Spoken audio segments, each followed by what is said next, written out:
Welcome to the Hedgehog Noontime Discussion. I'm Jay Tolson, editor of the Hedgehog Review at the Institute for Advanced Studies in Culture at the University of Virginia. This discussion is part of a very irregular series, sometimes virtual, sometimes live, sometimes hybrid, focusing on questions of cultural change in the modern world. Today's discussion, like others, typically features contributors to the Hedgehog or to the work of the Institute. I'm delighted today that we have Eric Schnurer, the author of Democracy Disrupted, Governance in a Highly Virtual and Massively Distributed World, an increasingly virtual, massively distributed world, the topic also of today's discussion. Eric is the president of Public Works, a consulting firm that advises state, local, and even national governments on issues of governance. He has taught the future of governance at the University of Chicago, graduate course there, as well as serving as an adjunct professor at the University of Pennsylvania and several other universities. He is a frequent contributor to The Atlantic Monthly and numerous other publications and newspapers. We are delighted that he could join us today.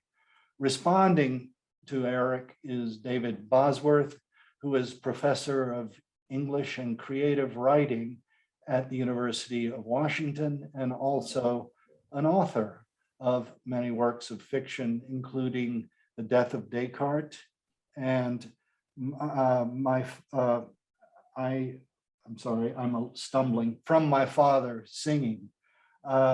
In addition to his fiction, he writes cultural and critical and social criticism and has written most recently 2 books dealing with the latter. One is titled In Virtual America, The Moral Origins of the Great Recession. And the most recent is Conscientious Thinking, Making Sense in Postmodern Times. We published a bit of the argument from the latter. And we are, of course, delighted to have him responding to Eric today. I'll get out of the way now. And Eric, you have the stage, or the tile, as we now say in Zoom land. Thanks, Jay.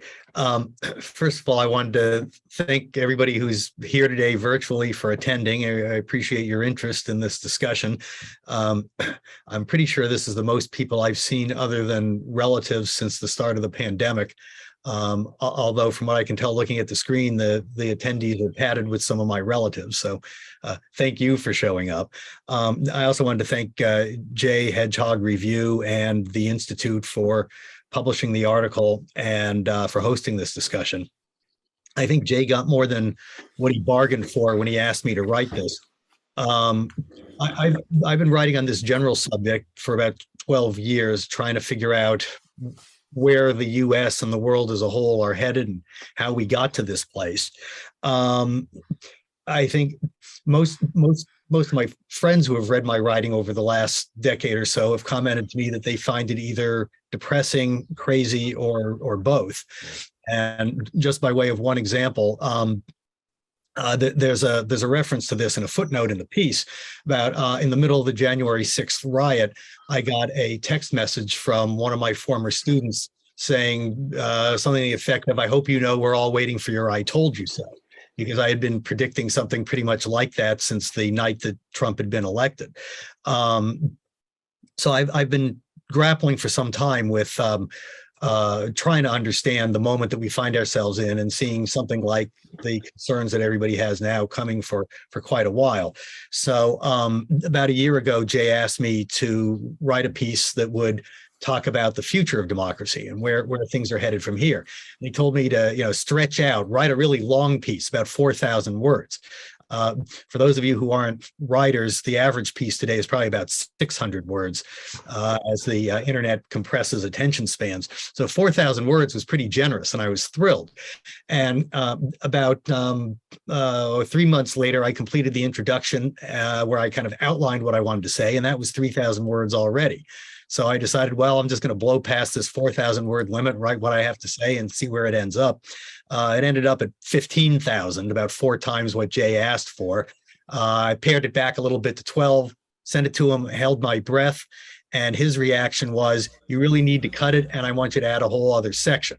So we wound up with the behemoth that you have now. I don't know how many of you have had the chance, if that's the word, to read it yet. But if you haven't, I hope you will. But for today's purposes, I'm not going to try to condense that whole piece down to the couple of minutes I have here for an introduction. Instead, what I want to talk about a little bit is events that have happened since the piece was published just over 3 weeks ago, that I think give us a good jumping off point for talking about the overall thesis of the piece and where we're headed. And there's actually a lot that's relevant that's happened just in this month, but I'm going to focus on just 2 events. One is Scotland, and the other is SCOTUS, the Supreme Court of the United States. So in Scotland, for those of you who don't ardently follow Scottish politics, the premier in Scotland announced just after 4th of July that she was going to conduct another devolution referendum, which is basically a vote to have Scotland leave the UK. This will be the 3rd of those. The previous 2 narrowly lost. My guess is that this one will probably carry, and that at the end of the year, Scotland will vote to leave the United Kingdom. It's likely, if that happens, that not long afterwards, Northern Ireland, whose relationship with the UK has been entirely botched by Boris Johnson's handling of Brexit, the Northern Ireland will probably at some point in the near future leave the UK and probably rejoin the Republic of Ireland to the south, at which point the Welsh are going to say, if the Scots and the Irish are leaving, why are we sticking around? You'll be left pretty much with England on its own. My guess is when that happens, metropolitan London, which wanted to stay in the EU, unlike the rest of the country, will say, why are we hanging around with these other folks who are not globally connected, do not want to be globally connected, do not want to be part of the financial and economic world that metropolitan London is part of? We ought to leave and rejoin Europe. So you're in the early stages now of the crack up of the UK, which has been coming for some time and was really what was set in motion by the Brexit vote in 2016, which presaged the election of Donald Trump a couple months later, as well as the election of similar sorts of leaders in Brazil and the Philippines and other countries in the months following that, in kind of the same way that Margaret Thatcher's election in 1979 presaged the election of Ronald Reagan in 1980. So why do I want to talk about that? Basically, because what's going on in the world now is generally perceived by most commentators as a global movement of authoritarianism and nationalism. There are elements of that, but I see it as something different. What you're seeing is just as much countries that are starting to crack apart. And it's not just the UK. I talk about some examples of this in the piece, but you're seeing more a movement away from larger agglomerations towards smaller identities that people identify more closely with. At the time of the Brexit vote, there was a book in England that was that basically said what we're seeing is a revolt of the somewheres against the anywheres. The somewheres are people who are very much attached to the place where they were born, where they've lived most of their lives. The anywheres are people like metropolitan London, who travel widely, will live abroad a good portion of their lives, and feel more collected to some sort of global culture and global economy than they do necessarily to the home and hearth of the traditional English village. that kind of somewhere versus anywhere tension is present in almost every single country on earth, and certainly all the major developed countries right now, and is a centrifugal force that is starting to drive virtually all of them apart. So what you're seeing is centrifugal forces rather than centripetal forces driving most politics around the world today. It's very much a deconcentration of authority as opposed to a concentration of authority, and it's an undermining of the traditional nation state and of geography. So, I've argued elsewhere, including in a piece in the Hedgehog Review online about a year or so ago, what we're really seeing is not so much a drive for authoritarianism as a drive for a hyper democracy that other scholars, as well as myself, and I would use the word scholar with me kind of loosely, but people like Francis Fukuyama and others have described as a vetocracy, where it's so democratic, where people so much want what they want for themselves, total self-determination, regardless of everybody else, that it results in essentially a veto over everybody else's actions. So we're evolving less to some kind of global fascist state than to something that more resembles Hobbes's state of nature, where everybody is in it for themselves. Now, that can often feel something like an authoritarianism because it's so threatening. And as Jay has pointed out, and wanted me to note, in fact, in the intro to my article, times like this bolster the forces of authoritarianism, because people start increasingly living in fear, which you can see in Hobbes himself, who turns to authoritarianism as essentially the solution to the state of nature. But what we're seeing right now is more a movement towards hyper-democracy, decentralization, breakdown of authority, and a breakdown of geographical limits. I mention all of that as a lead into talking about what we're seeing in the United States. So a lot of this is being driven right now by recent Supreme Court decisions. People are, I think, rightly focused on the abortion decision the Supreme Court issued at the end of June. I don't want to diminish that as an important issue, but that's not really my focus. But a lot of it comes out of what the Supreme Court and the states are doing around the issue of abortion. The article discusses to some degree the Texas anti-abortion bill, SB 8, and what I want to note about that is two things that are related to what we just talked about what's going on in Scotland and the UK and Europe. What SB 8 does, besides attacking practically all abortions, is it shifts the enforcement for the law from the state government to private individuals. So you're basically taking the most core function of the state, which is law enforcement, and privatizing that.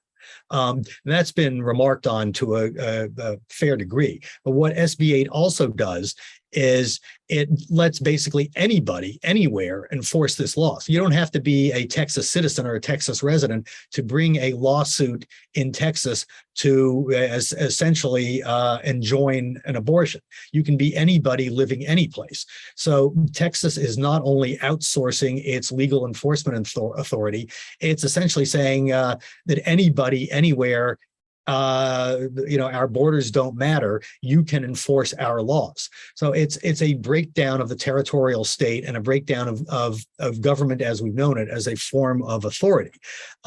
You're starting to see this more and more quickly than I think we could have expected in the wake of the Supreme Court's abortion decision, the Dobbs case.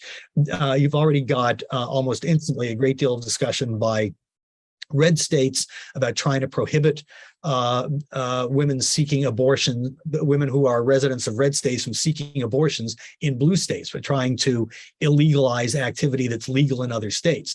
And to think about that for a moment, just think about Las Vegas. Las Vegas wouldn't exist today if you could actually do that under the Constitution as it's currently interpreted, because for about 150 years, Nevada, as essentially an economic development strategy, has allowed all sorts of things that are basically illegal almost every place else in the United States. And if you could be prosecuted if you left your state, went to Nevada and did this, and then came back to your home state, be prosecuted by your home state, well, Nevada as we know it wouldn't exist. But you can't do that, at least under the way the Constitution is set up today, where states have to give full faith and credit to the laws and legal decrees of other states.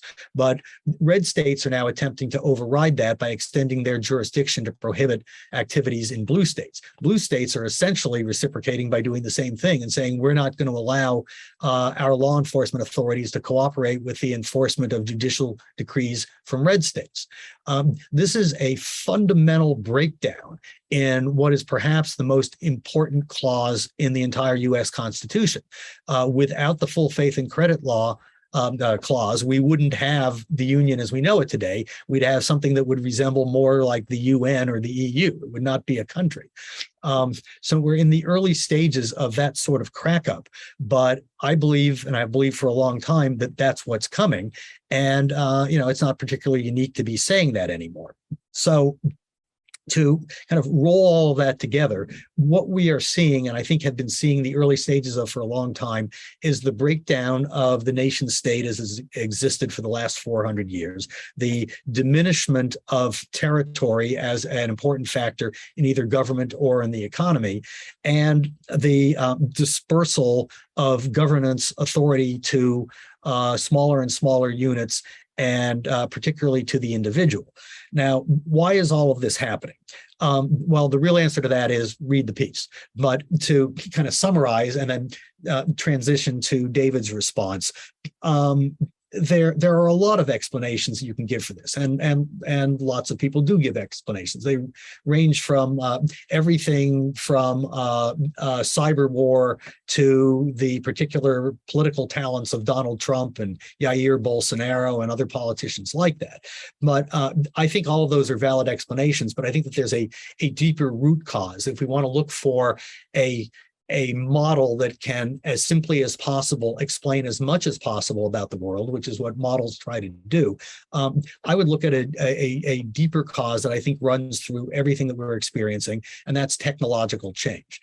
I think that we're living through a time of technological change on a par with the Industrial Revolution or the Agricultural Revolution, except that while those took thousands of years or hundreds of years, we're looking at a fundamental change of that magnitude that's occurring within perhaps half of our lifespans. And that's going to be fundamentally upsetting to virtually every aspect of economic, social, and political life. It's going to reshape the globe, and is going to engender and has engendered a very, very strong backlash, which we're experiencing everywhere and which we're going to continue to experience for some time. At the end of the day, I think we're going to come out, and the end of the day being maybe 20 to 30 years from now, we're going to come out with a set of social arrangements, including how we govern ourselves, how states and governments are constructed, how they interact with each other, in other words, international politics, on down to everything to who we live with and how we choose to live with them and what domestic arrangements are. And all of this is going to be both made possible and driven by, in some cases frighteningly, by the technology that we have today.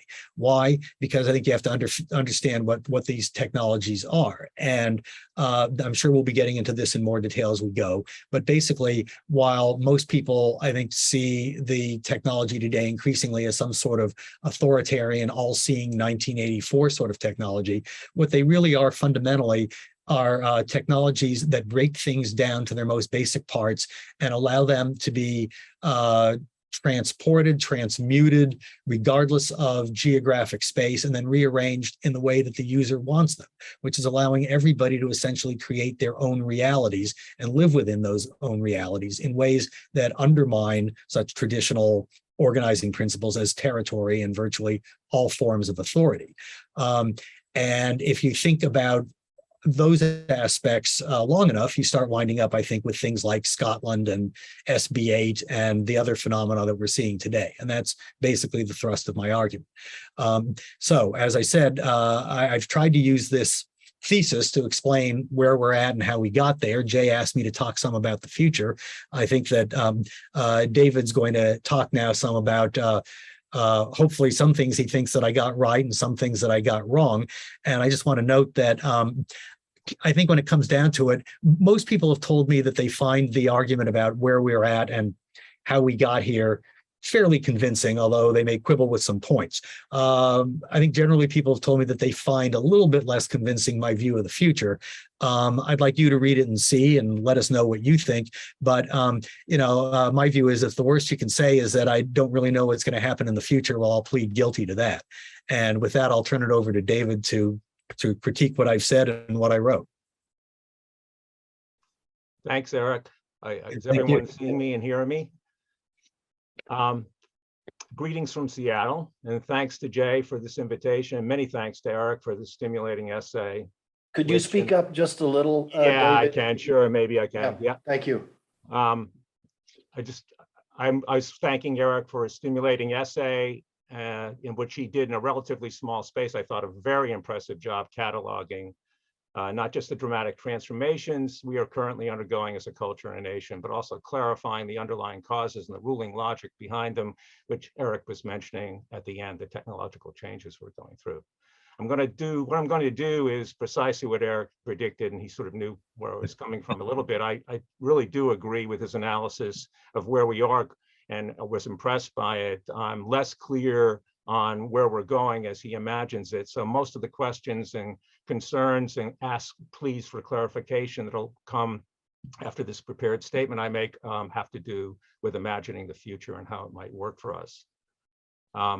In the scholarly world, at least, we've known for 60 years how radically a new technology, especially a new communications technology, can impact the society. We've studied how it destabilized political economies in the past and undermined their common sense conceptions of the world.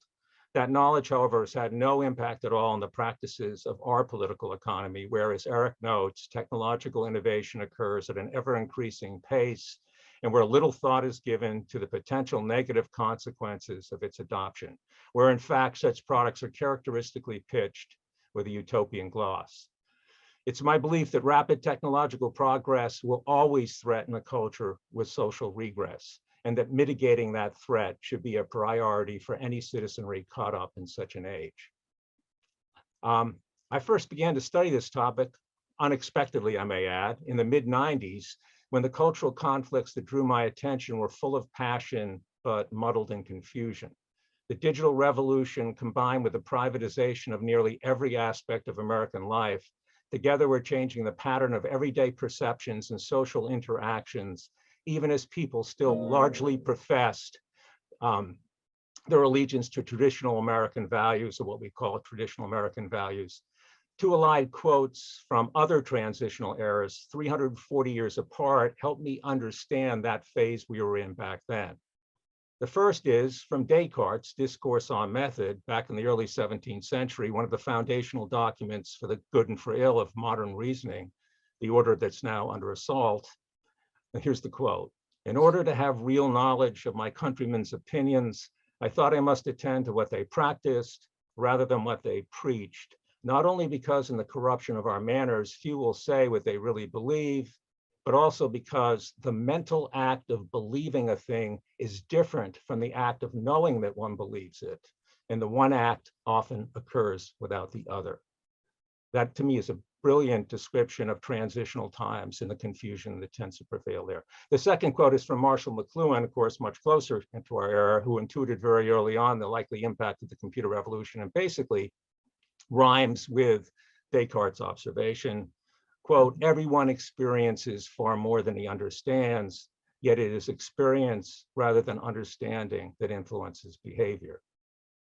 Well, now we've moved on to another phase in this transformation, one which was already occurring on online sites, if visible to establishment figures, and which burst into the public arena with Trump's election and the passage of Brexit. Beliefs are catching up with experience in illiberalism that no longer professes to believe in liberal modernity's creed, a creed first established politically by the American Revolution, is fully out of the closet now and endorsed nominally, at least by one of our major parties. Meanwhile, leaders in Hungary, Brazil, and Turkey, as Eric notes, have been co-opting democratic processes for authoritarian ends, and an ugly form of identitarian politics has been surging throughout the Western world. There's no doubt the digital revolution has been one of the primary causes of these troubling developments. Eric's essay insists, however, that the return to authoritarian rule is not inevitable, that democracy can survive, if in a very different guise, and in a fully digital world. His ideal goals, and I'm going to quote him here just so we have them on the table, a capitalist economy that honors non-material values, a rationalist science that provides a sense of greater meaning to human life, a universalist ethos that nurtures a satisfying sense of identity, a liberal society that undergirds a communal culture, and a truly democratic and diverse polity that is actually still governable. Those are clearly commendable goals. I agree with his insistence also that younger generations need new models to overcome the failures in our current systems, and that the least we can do is to help them imagine those models. But I do differ temperamentally, at least, with this assertion of his. It's a quote, really. Those who will inherit this future are not frightened by the prospect of today's political and economic and social structures all collapsing.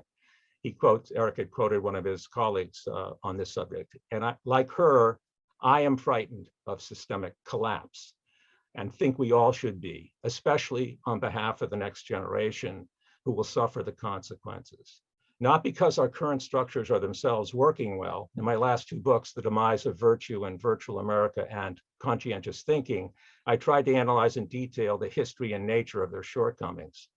No, I'm frightened because even a cursory look at the historical record will show that when governing systems collapse, widespread violence tends to ensue.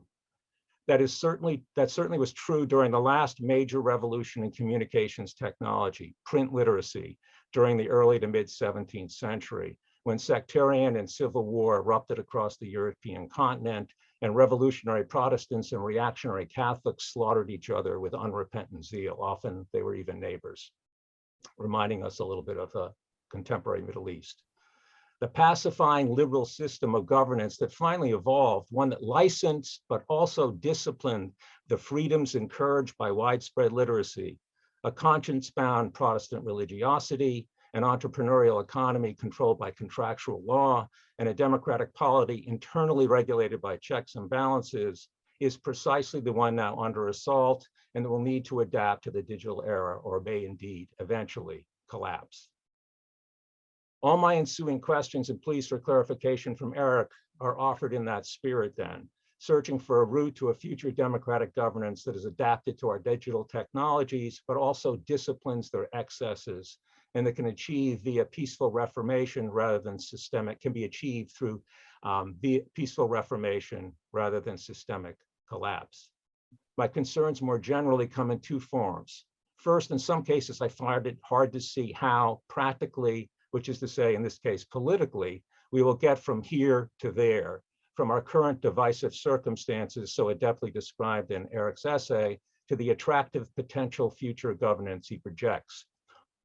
This may be a failure of my own imagination, but I'd appreciate learning what I'm missing.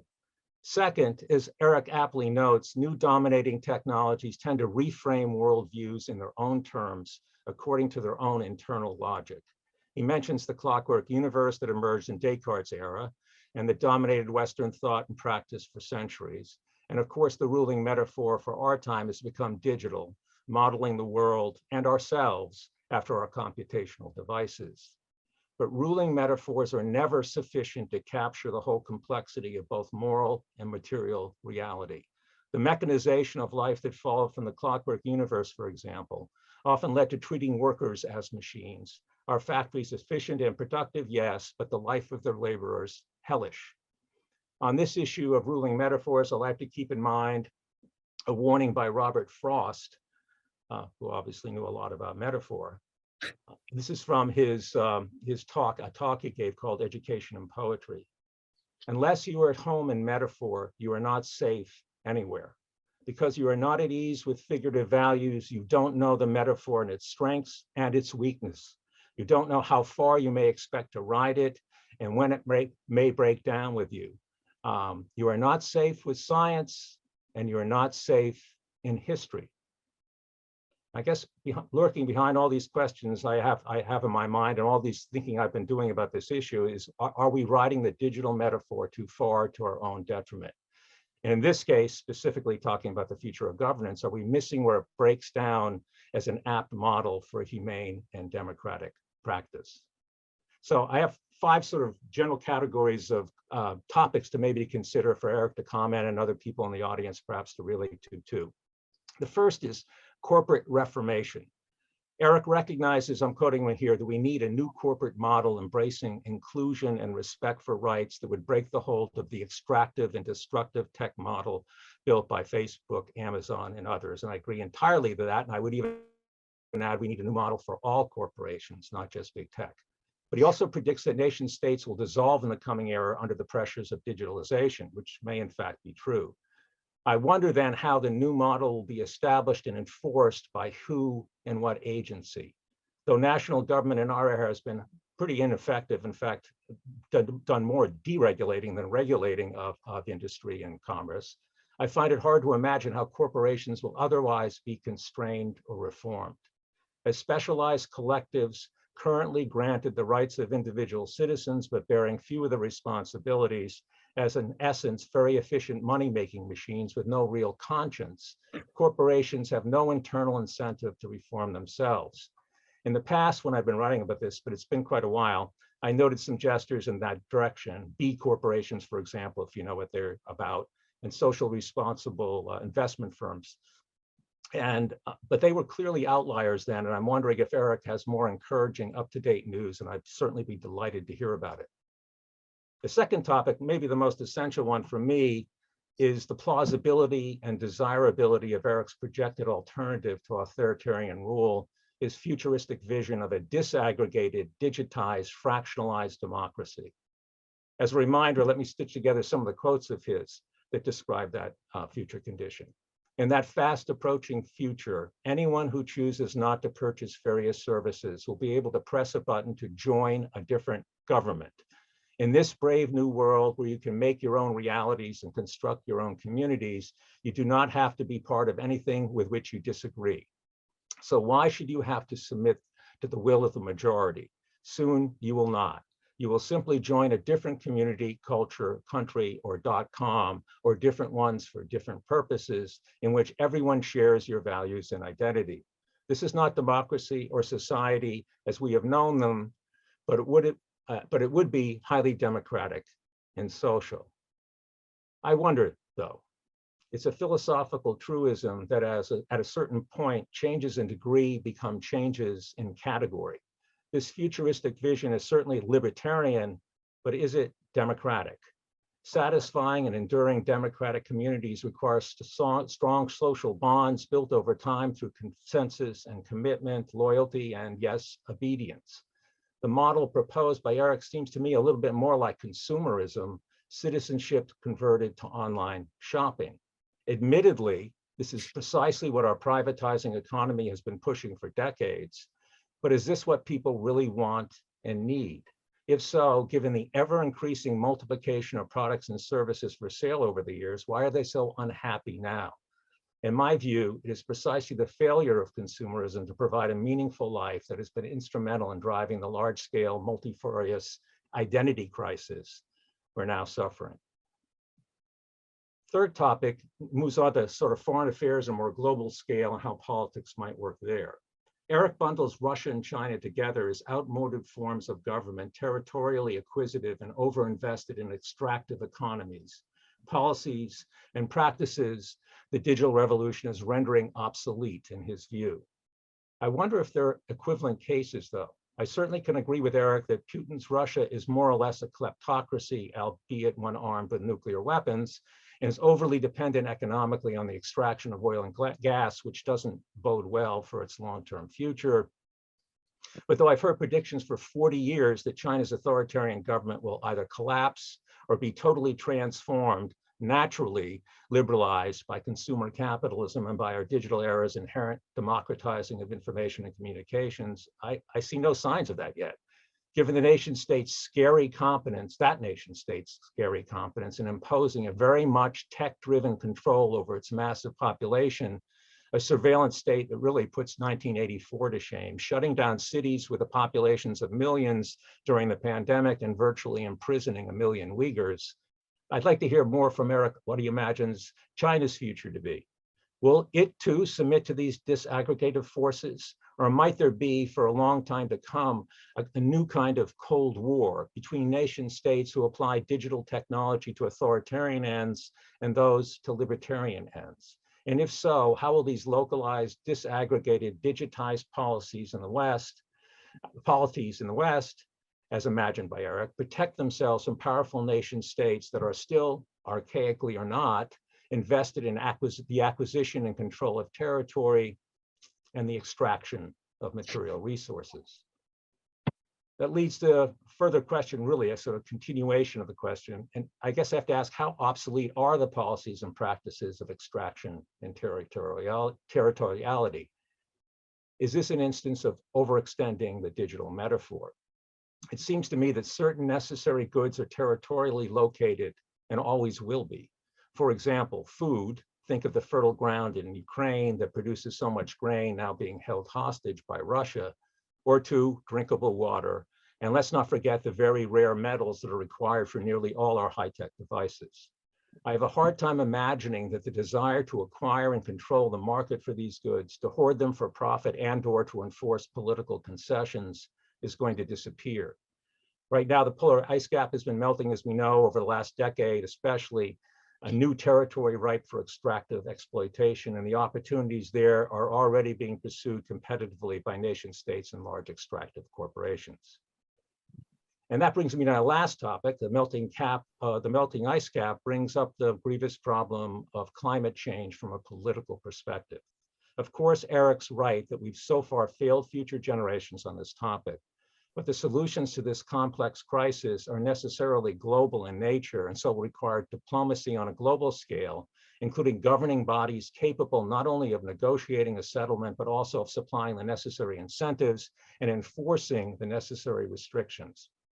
Again, I have a hard time imagining how Eric's vision of our fractionalized digital democracy of the future could be an effective political agent for change in addressing that crisis. Those are some of my concerns then. I want to emphasize, though, I found Eric's analysis of the disruptive forces now in play compelling and convincing, and I'm much better informed for having read it. I focused on his predictions for the future because those seem less clear to me and so less convincing. But predicting the future is always a hazardous venture, and I admit I could be very wrong on these concerns of mine. The Japanese have a saying apropos to the human predicament that I try to keep in mind whenever I begin to prognosticating, and that is 1 inch ahead, the whole world is dark. Let's hope the ensuing conversation casts a little more light, and I'll pass the baton back to Eric and to Jay to handle the rest of the discussion. Thank you both tremendously for those very lucid, cogent presentations. I'm going to let Eric respond at least to a couple of those very salient critiques, and I would throw in sort of maybe my summation of many of David's critiques, which is everyone knows the Franklin phrase, "It's a republic if you can keep it." He didn't say it's a democracy if you can keep it. And I guess we all know that democracy without those qualities that make a republic can be anything. And we have the examples of what Putin called managed democracy in the construction of his power vertical in Russia, which has proved to be extremely effective and claims to be a democracy. But we also, in China, claims that it is, of course, its own form of democracy. Everybody is using the word democracy, but are these at all republics? Are they?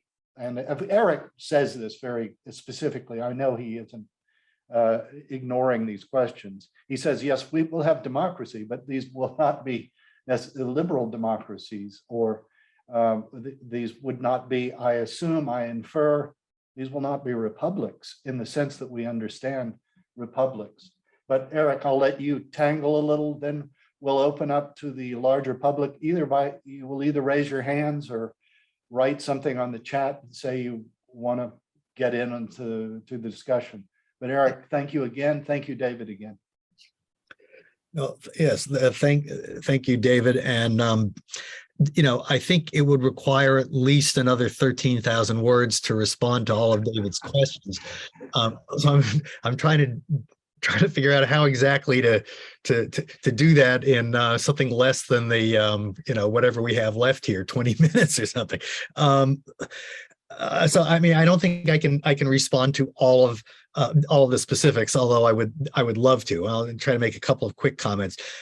Eric, we will go a little longer than 20 more minutes, so I just want to reassure people that. Yeah, but yeah, just respond to a couple, then we'll get to them. I know you can't answer them all. We'd have to go a lot longer than another 20 minutes for me just to respond to David's comments. But let me say a couple things. For starters, Jay, since you quoted the famous Ben Franklin line about our country, I was in a discussion a couple of days ago, a similar sort of thing about this article, and I wound up quoting another famous line about America that supposedly is attributable to Winston Churchill, although like most famous attributable lines, it's been debunked as actually having been said by Churchill, but everybody knows the quote as a Churchill line, that you can always count on the United States of America to do the right thing after it's tried every other alternative.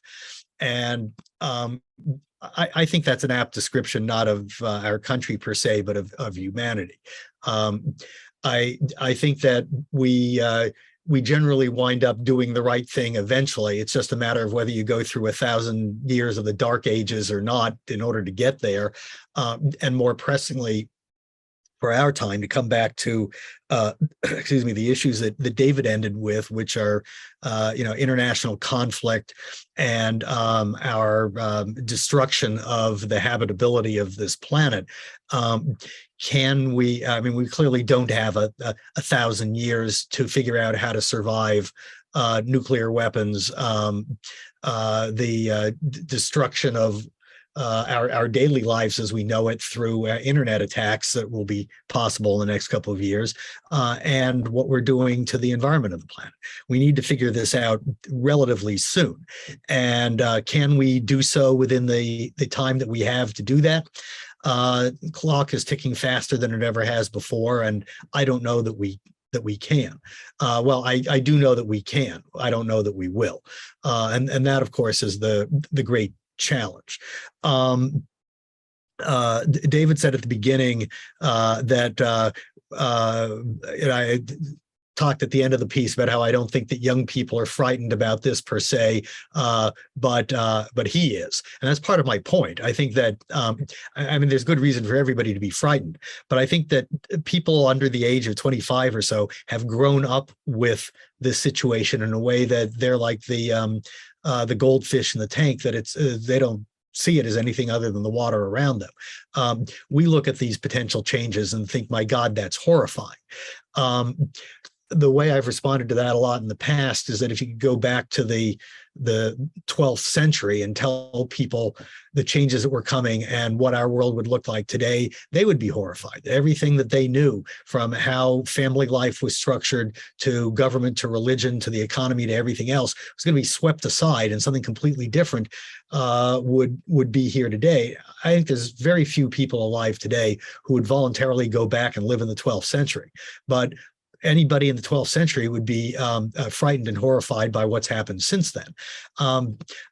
I think that we're being cursed by living through interesting times, and what's going to come out at the other end, and I hope that we all live long enough to see it, but certainly younger people will, is going to be dramatically different from the world we're living in today. And that's undoubtedly scary to people who are in David's age, and my guess is most of the people who are on this call. I have found it to not be scary to younger people because they know that this is coming. Problematic, yes. I think they think that we, being people over 50, have totally messed up the world, but they're prepared to tackle that. And I think the major point of the second half of my essay, is that we need to be prepared to tackle that. Is it necessarily true that everything that's happening today is disastrous and unavoidably so? No, I don't think so. Like anything else that we've experienced, there are potential upsides and potential downsides. And I spent a lot of time in this article talking about determinism and whether, we're on a glide path that we can't get off of and things are going to happen necessarily the way they're fated to happen. And no, I don't believe that. We have choices to make, decisions to make, collectively as a planet and individually, that will affect whether things come out one way or another. I think it is possible to build a world like the one that David quotes me as talking about. And I want to note one thing about where he opened, which was that what he described as my goals. They were a series of dichotomies, essentially. The first one was something along the lines of, whether we can create a capitalism that also does not also involve, destructive consumerism and exploitation of the earth and so forth. And all of the other pairings that he goes through after that are pairings that basically describe the world not as it is today. And I think our challenge is, can we construct a world where those things go together, where you have both a form of free trade that does not inexorably lead to concentration of wealth and inequality and commoditization of not just the planet, but of human life itself and so forth. Can you have political freedom that does not lead to vetocracy and illiberalism and that sort of thing? These are the challenges we face. Can we construct such a world that takes what's right about the world we live in today and synthesizes it with, and solves the problems of what's not right? Is that possible? Yes, because I think we are living through what is going to wind up being a revolutionary time that we're only at the beginning of. There will be an extreme disjuncture.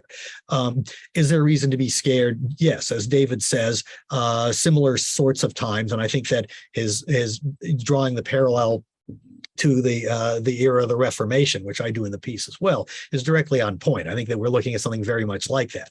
Is that likely to be violent? Yes, unfortunately. I've been saying this for some time. I think it's kind of current now to say we're headed towards an era of civil war and violence. I think that's true on a worldwide scale. I hate to say it. Is it avoidable? Yes. I think, are we likely to avoid it? No, I don't think so. But, that will give way at some point. And the question is, how well can we manage that to get to the post time in as little a destructive fashion as possible?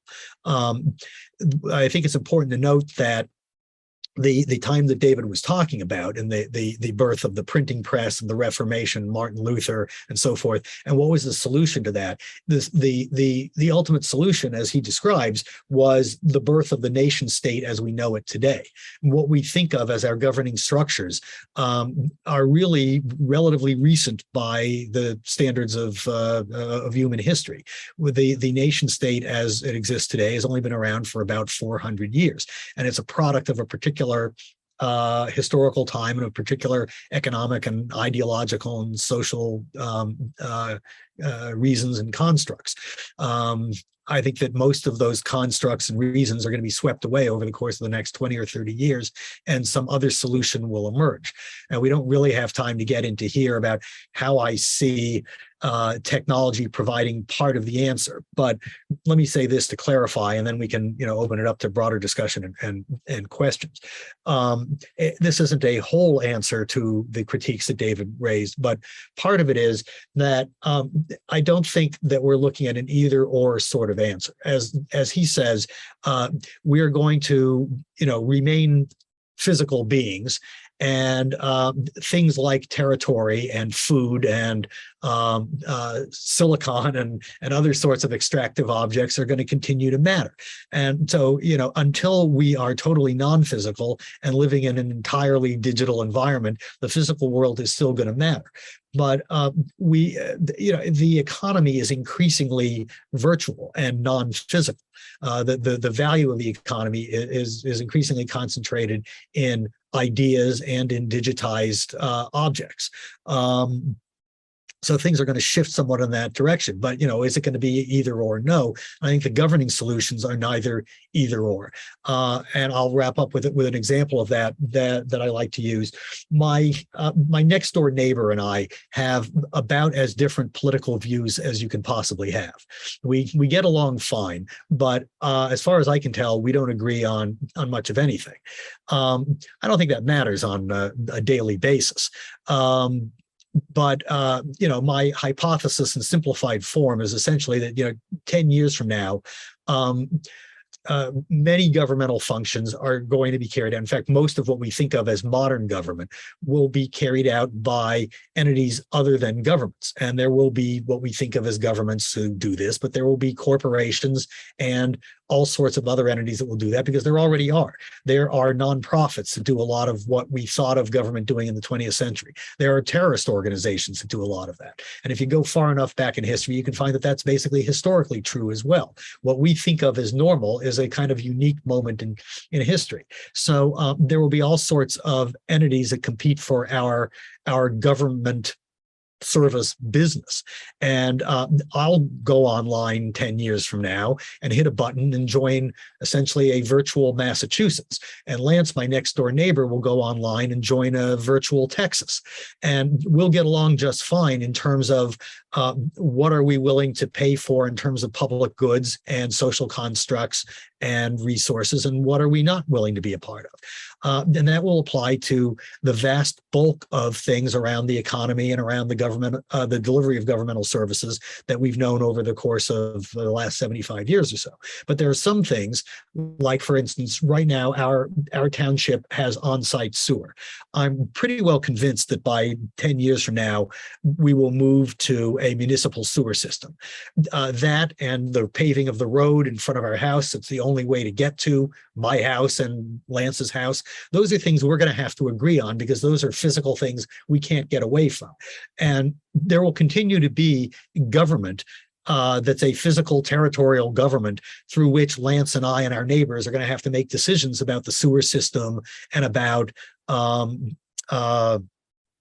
road. Although, my guess is that, as in a lot of other places, garbage collection, mail delivery, fire protection will be, in a sense, privatized, and there may make economic sense in Lance and I having the same service for those things, but in lots of places it doesn't, and neighbors have their own services for their own delivery of each of those services. So I think we're going to wind up with what some people have described as a feudal sort of system, feudal, F-E-U-D, not futile, but where there are different forms of government through different kinds of entities delivering different kinds of services.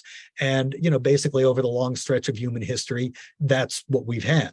The main difference is going to be that the technologies we have today allow that to be done a lot more easily, a lot more cheaply, over a lot longer distances, over very different kinds of services. And in a summary fashion, that's where I think that we get. Have I gotten all the details right? Well, I kind of doubt it. But the basic and concluding point of the article really is that something like that has to happen. We have to figure out how to construct something like what I described, because the alternative is just so bad. Do I think we're going to do that? Yes, I think we can figure out how to do it. And it may not be exactly how I spell it out. It will undoubtedly be how other people come up with similar or different ideas that are solutions to the problems we face today and that we will be facing over the course of the next 20, 30 years. But we need to do that. We need to do that. And I think that we can. I hope that we will, but the clock is running, and that's our big challenge. Thank you again to both of you. Obviously, as you said, we could spend 3 hours just addressing one of David's challenges or questions. But we'd like to open it up now to other people. And I think, please feel free to pull the discussion in whatever way. Yes, Mark.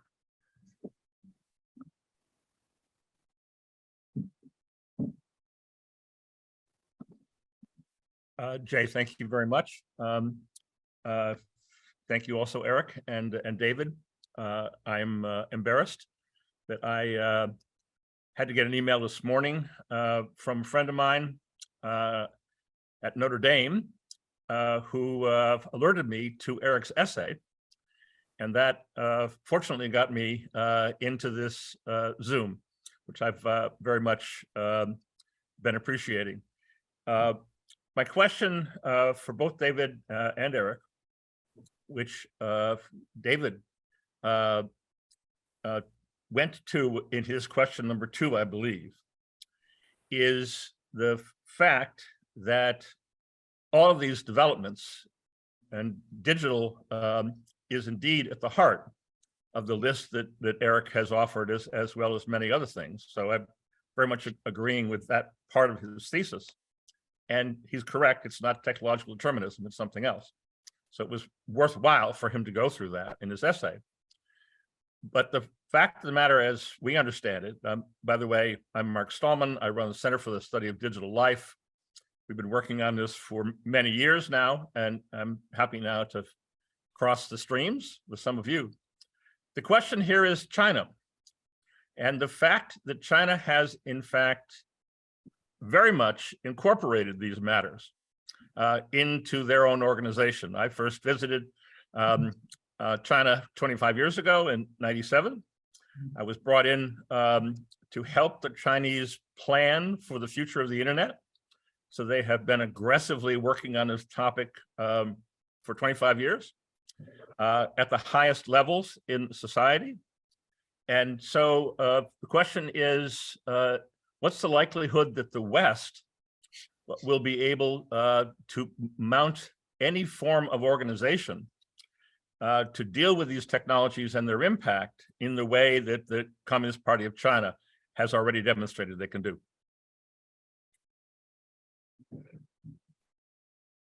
You want me to jump in and answer that? Yeah, I do want to mention, by the way, that somebody has chatted. I think it's Crystal Legrone. She cites Estonia as an example of what Eric says has happened. And Eric mentions that several times in his piece, I should add. I'm sorry to interrupt that, but yes, Eric, would you respond to Mark, please? Sure, and I'm just going to note for a second that I know Crystal, and the reason I know Crystal is because I met her in Estonia. So she's probably the leading expert in the United States on Estonia, and she worked over there for a number of years. Where I met her, I wrote a couple of pieces about Estonia, which exemplifies a lot of what I was talking about, particularly in the example about me and my neighbor, about your ability to buy government services from elsewhere. Estonia is kind of pioneering that. I'd written a couple of pieces on that, and the Estonian government invited me to come over and see what they were doing. And Crystal was kind of running part of the operation that they have over there that has created this e-government. So she's the expert.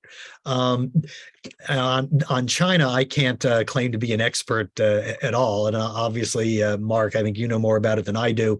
And on my screen right underneath you is my friend of mine from high school, actually, Lisa Spivey, who spent most of the last 40 years in China. So I'm going to embarrass myself in front of her by saying anything about China. But you raise a couple of points that are worth discussing at greater length, and I won't. I'll discuss them at brief length here. One is that, like most large governments in the world, I don't think China has performed particularly well during the pandemic. I think the pandemic has exposed weaknesses in all the major nation states around the world, China being one of them. And the assessment of China's pandemic response has swung wildly from, oh, look at how well they're doing, to, oh, look at how terribly they're doing, to, back and forth on each of those things. I think on the whole, they, like most major governments, have been exposed as not up to the challenges of what's coming in the 21st century. Secondly, George Friedman, who's a major geopolitical analyst who I think does does great work. And, George disagrees with me on the extent to which the world is going virtual, and, has told me I'm all wrong because, we'll always be territorial beings, which, as I've said, I think there's something too. George wrote a book, The Next 100 Years, that predicts how, this entire century is going to go. That's very interesting and provocative, and I recommend that everybody read it. And one of the things he starts with is the notion that our great challenger is going to be China, and he doesn't think so. He thinks that China is headed to a crack up, and I would tend to agree with him for two reasons. One is, I think China may resist it for longer and better than a lot of other places because of its authoritarian nature, but it is a deeply riven society, from as far as I can tell, in ways that we are in the West as well. There's an extreme economic disjuncture between the coastal civilization, which is much more a part of the global world, and its interior, which is much poorer and very, very unhappy with the government and with its status. The Chinese government, I think, will have a hard time maintaining the place it has today. David mentioned about how he's been waiting for 40 years for the supposed fall of totalitarianism in China, because it's always been predicted that that's going to happen because of the growth of the middle class. And you can get away for some time with repressing people if you're delivering the economic goods, which is what the CCP is betting on. But at some point, things turn down, and the Chinese philosophy of the mandate of heaven is a somewhat different way of expressing the same thought. But you can lose the mandate, and plenty of Chinese governments have in the past. And I think that Xi Jinping is taking the country in the wrong direction as far as that goes. But ultimately, your question was, how do we in the West compete with that, and can we? And it's not just China. There is this authoritarian drive that is being supported by a lot of today's technology, that liberalism and the Enlightenment, or however you want to describe it, is battling and is going to have to battle for the next generation. And I would submit to you, and I think a lot of people argue this too, that it's, we're not just talking about governments. Amazon and Google and Facebook are all threats to human freedom in the same way that China and Russia are. I don't think I really have time to run through the whole scenario of how I think that we can combat those things, but I'll come back to what I said at the end of what I said in response to David before, which is that I do believe it's possible. It's something like the Franklin quote about "we have a republic if you can keep it." There are always going to be forces eroding liberalism, enlightenment,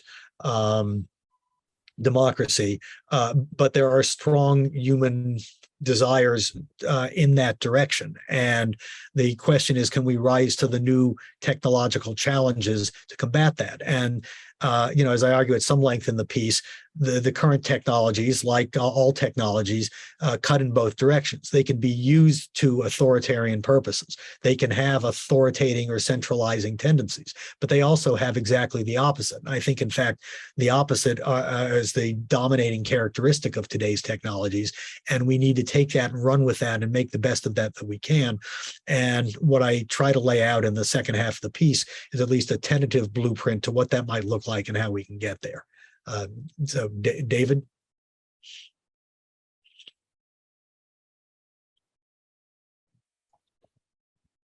Yeah, I'm no expert on China either. If I was expressing my sort of my frustration with trying to understand what happened, I guess what I'm considering is this interim period. To get back to what you were saying before, I'm not frightened because my way of life is disappearing. I absolutely know it's disappearing. It's part of accepting mortality, that a way of life can go just as your own flesh can go.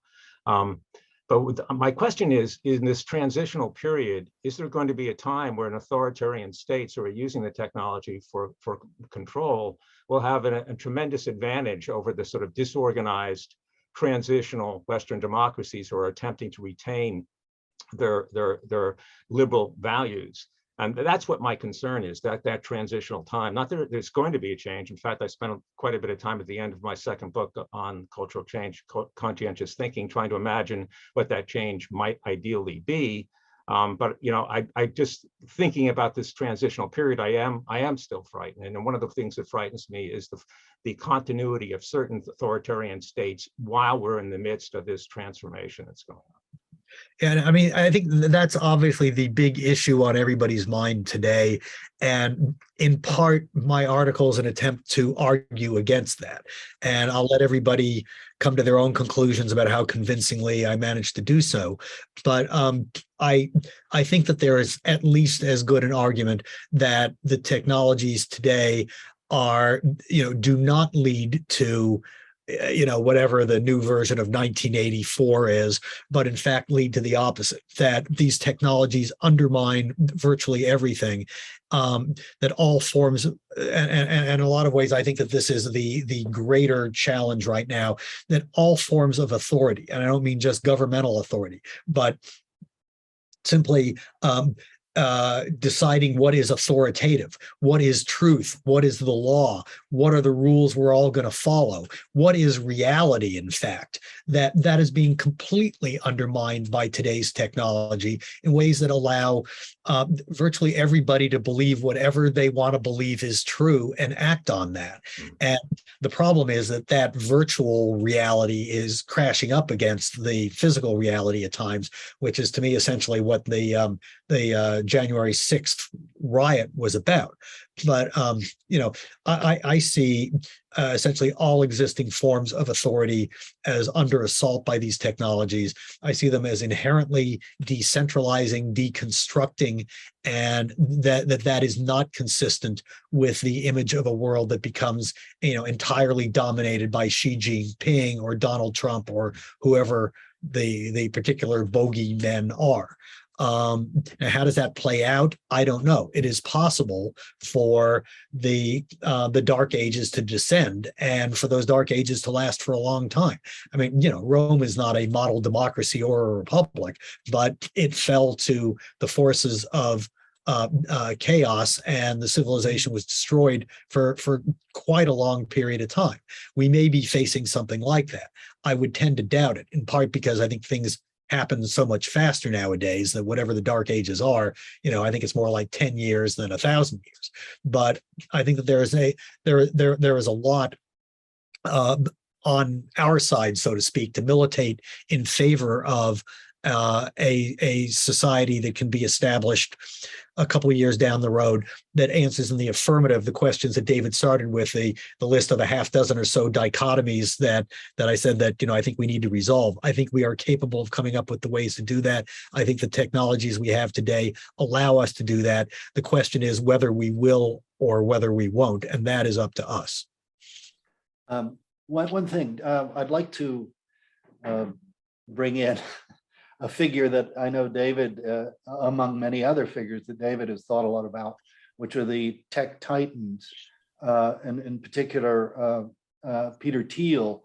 There was an interesting interview, sort of an interview essay in this online journal, British, called Unheard. Many of you probably know it, with Mary, who is it, Kyle? Mary Harrington, I think is. Mary Harrington, right. Interviewed him at, I believe, a conference out in California at the Zephyr Institute. But it was very interesting to see Thiel sort of positing a kind of neo-feudalism as a sort of cheerful alternative to what seemed to be called swarm democracy a la China, which was puzzling. But I think Thiel and other tech moguls, who I think, David rightly reminds us have the qualities of idiot savant, have great deal of power in shaping this sort of emerging order, whatever it be. And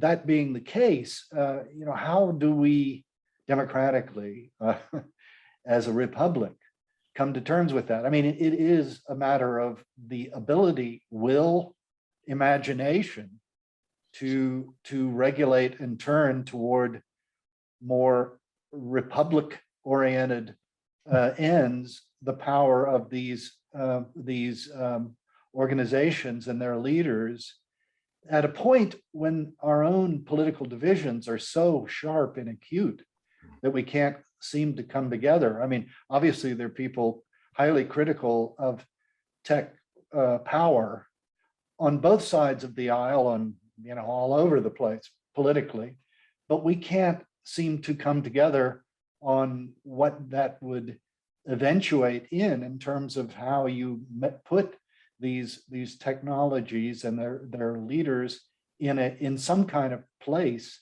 that is less destructive. Given, of course, what you're saying, the great power of this technology in shaping culture, politics, economy, et cetera. Yeah, I'm actually much more concerned about the Peter Thiels and the Mark Zuckerbergs of the world than I am of the Donald Trumps and the Xi Jinpings. In the long term, I think that they're the much greater threat, because I think that's where both economic and governing power are going. And part of the answer is that I think eventually every despot faces their moment at Runnymede. There's only so long that people put up with this stuff, and there's a political science concept of exit and voice that Hirschman wrote about, 50, 60 years ago, that basically any kind of legitimate, stable political system has to offer people either voice or exit. And right now, to use Facebook as a good whipping boy, Facebook offers you neither. I mean, essentially, if you want to be part of the global community of half of all living human beings, you got to be on Facebook, something that I've been doing my best to divorce myself from. But more or less, you can't live in today's world unless you're active on Facebook for reasons I don't entirely get, but that's the reality. But there isn't a real alternative to Facebook. So there's no exit and there's no voice. At some point, that's gonna change, largely because there will be an option of exit, and that's going to force voice within Facebook and any of these other corporations. And it's because I think there are two countervailing forces with these technologies that I talk about in the piece. One is that we see networks as inherently aggregating, and that they're scale entities, and so it drives to a monopoly. But it also makes entry much easier, and we're already starting to see tech models that are developing that are alternatives to the behemoths. Now, they're still small, but I think that over the course of the next decade, they will overtake them. There will be search engines that replace Google, as hard as that's going to be, because they offer people privacy and self-control over their data that Google and the others refuse to offer them, because that's the only economic model they've come up with. Others will come up with other economic models that provide consumers with better choices in what they want. And the capital and practical investment in starting an alternative to Google or Amazon or Facebook is a lot lower than it is to starting an entire separate country and giving people the option of migrating across the ocean to come join your new country. So, starting the alternative to the nation state digitally is going to be a hell of a lot easier in the 21st century than starting the alternative to a repressive regime in the 17th century was. And I think that, as much as David may not like that because it sounds like consumerism, it is choice. And it's a choice that's facilitated by the current technologies in a way that our prior existence did not allow for. And that's the main, if not only, reason why I try to retain some level of optimism. Thank you. I think Mark Stallman points out that Thiel gets his ideas on what I was just summarizing from Curtis Yarvin, and he notes that at his center we characterize this as three spheres: east, west, and digital.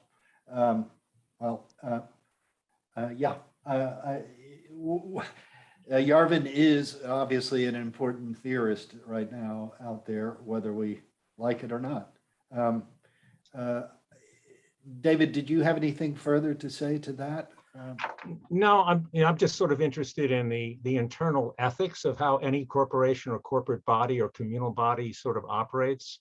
And as Eric sort of, I'm sure you'll acknowledge, the pace of the tech change we go through is they'll come up with a new product, there'll be a new site, and it will replace a dominant site often, but they have the same values. So to me, the essential thing is changing the values that are behind the running of these operations. And it could be, the optimistic thing is because of the cost, the lowering of the cost of maybe starting some of these things, it's possible to imagine them. And there certainly are, like just things like Galaxy Zoo, where people participate in scientific research.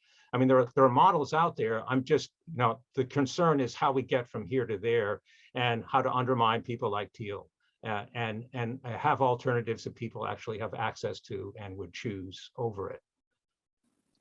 Yeah, I agree completely with everything you said. I was going to ask Martha Bayless to join into the conversation, but she might have walked away from the camera just as I was going to, but walked away from the computer because she's been thinking a lot about this in relation to many issues about the regulation of the internet, about the state of free speech in all of this digital world, which of course hugely influences how we carry on the debate about these issues, among other things. I mean, but she's, as I say, she's not there. So please raise a digital hand if you would like to ask a question or get in, or signify the same on the chat. Anyone? David, were you raising a? I was just pointing at my real left hand. My tile was Crystal. Okay. Crystal looked grown as I saw her, maybe because she just happens to be the top left corner of my tile array. Her tile keeps jumping around. I'm sorry, Crystal. Go ahead. Yeah, I just wanted to ask really quickly, and kind of to take us back sort of out of the realm of virtual and into the realm of reality. Do you guys foresee a situation where there will be in the United States maybe sections that are more ruled more with this sort of, as I'm in Oklahoma, I feel this sort of authoritarianism creeping in, and being near Texas also, we feel it there. And I wonder if we're going to have these sort of liberal sanctuaries around the country where people do have more rights, as I said, living in Oklahoma, where our rights are dwindling quite quickly. Thanks.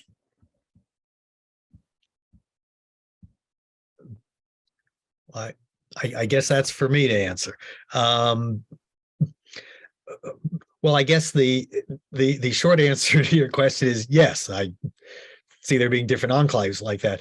I mean, obviously the pressing question that is being raised more and more now is whether the U.S. hangs together as a single political entity, and obviously, I don't believe that's the case. Like, everybody else who's an oldster that I described, I have a sentimental attachment to the world as I know it. And I feel strongly about the United States and would love to see it continue to exist as it is today, or maybe as it was when I was a child, or whatever my image is of the country.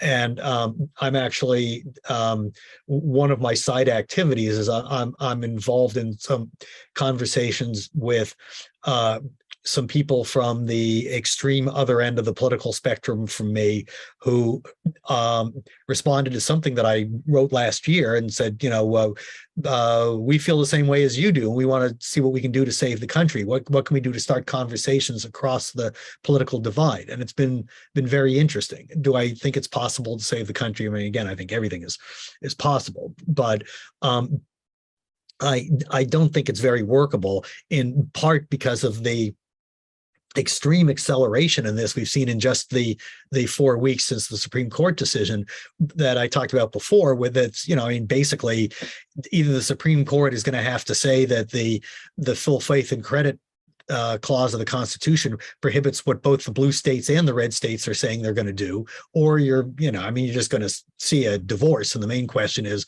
whether what we're going to see is a divorce or a murder-suicide. And I don't think that the Supreme Court is going to wind up resolving that in a satisfactory fashion. And I don't mean because of the politics per se, but purely on constitutional theoretical grounds. The problem that you've got with that to some degree is it's not a simple partition of let's just carve off the coasts and have everything else in between be in one country, and then California, Oregon, Washington, and the Northeast are going to be part of another country and everything will be fine. Crystal lives outside of Tulsa, which is doing a lot of actually very interesting and progressive things to try to steal young people away from San Francisco, and is I don't think like the rest of Oklahoma. Omaha is a very, very progressive city that's not like the politics of the rest of Nebraska. So, my guess is that whichever way you see this sort of, quote unquote secession going, that, Omaha is going to say, I want to go with Philadelphia, not with, York County, Nebraska. And, it starts devolving further. There are large parts of Pennsylvania where I live that wouldn't be caught dead going in the same direction as Philadelphia. But, the suburb where I live, and when we moved here 20 odd years ago, was definitely more part of central Pennsylvania. Now it's really more part of the Philadelphia region. The politics have completely flipped. So I think probably Chester County would vote to stay with Philadelphia and New York and Boston and leave Oklahoma behind. But, as I said before, not my neighbor. He's going to want to opt out and go with Lancaster County. Now, how do you resolve all of that? I mean, I think ultimately the answer is and has to be digital.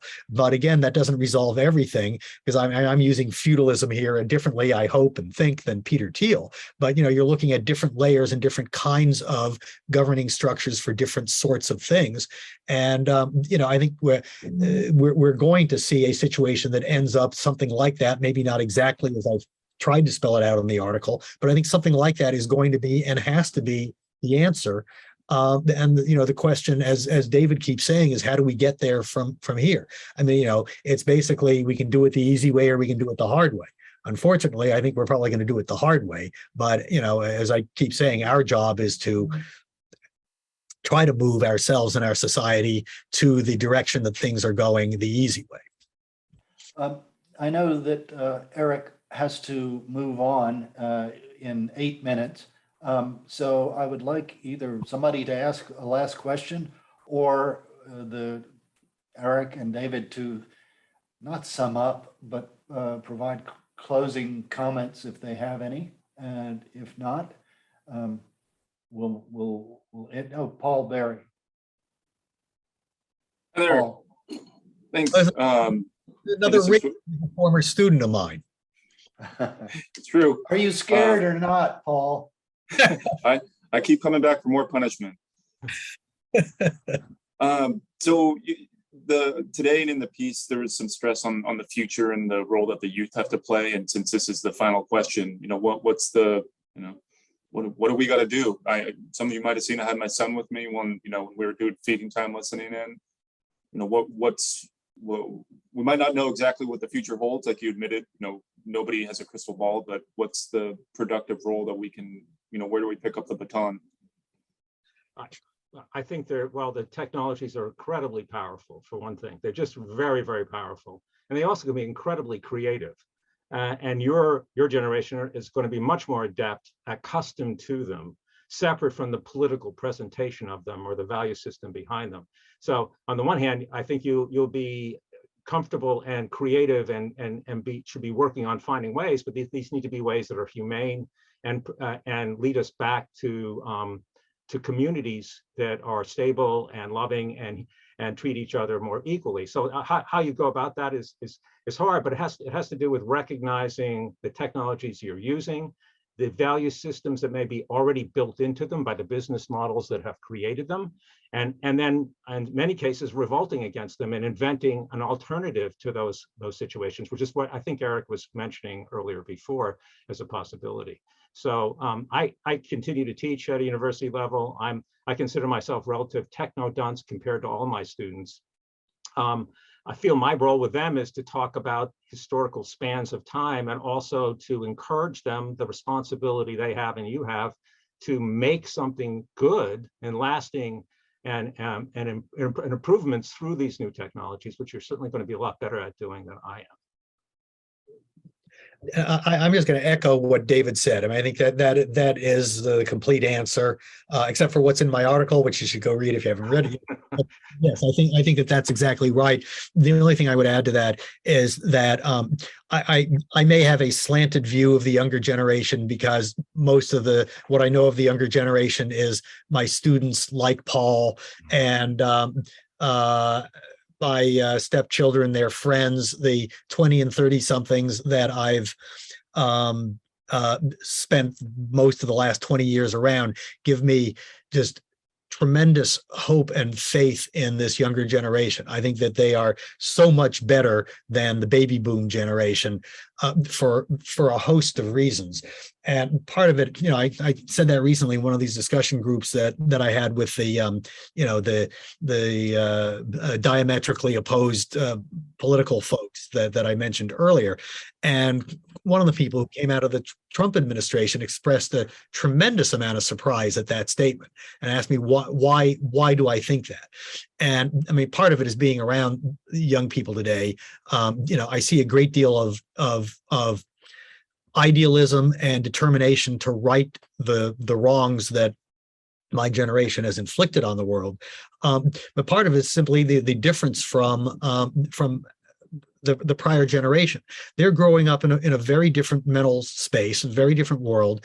And I think they see these solutions more clearly and want to work in that direction. And what I wound up telling this other person was that, if you look at when the baby boomers finally got into power, I mean, they remain to this day highly conflicted over the battles of the 1960s and the Vietnam War.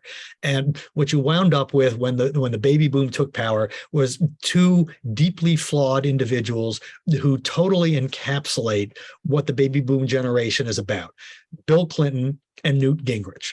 And what was the result of that? Within months, the entire federal government shut down for the first time in history and has more or less remained shut down since then.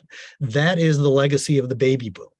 When we pass from the scene, you're going to have a very, very, very different mentality, a very different set of social constructs that these people grew up in, and they are going to do a much, much better job. And I kind of thank God that there's another generation coming along to address these problems, because ultimately my hope that the more optimistic scenario that I try to lay out in the piece is going to happen is because of them. I think that they will carry us through to that. But as I say in the very last line of the piece, it is up to us with the time we have left to help them to get there, so that we hand off the baton to them in the best position that we possibly can. Thank you. I don't think anybody would disagree with that hope. I saw Donald Stanley's hand go up right when people were in their perorations. I don't know if we have time, but Donald, if you can ask quickly, go ahead, ask. Or I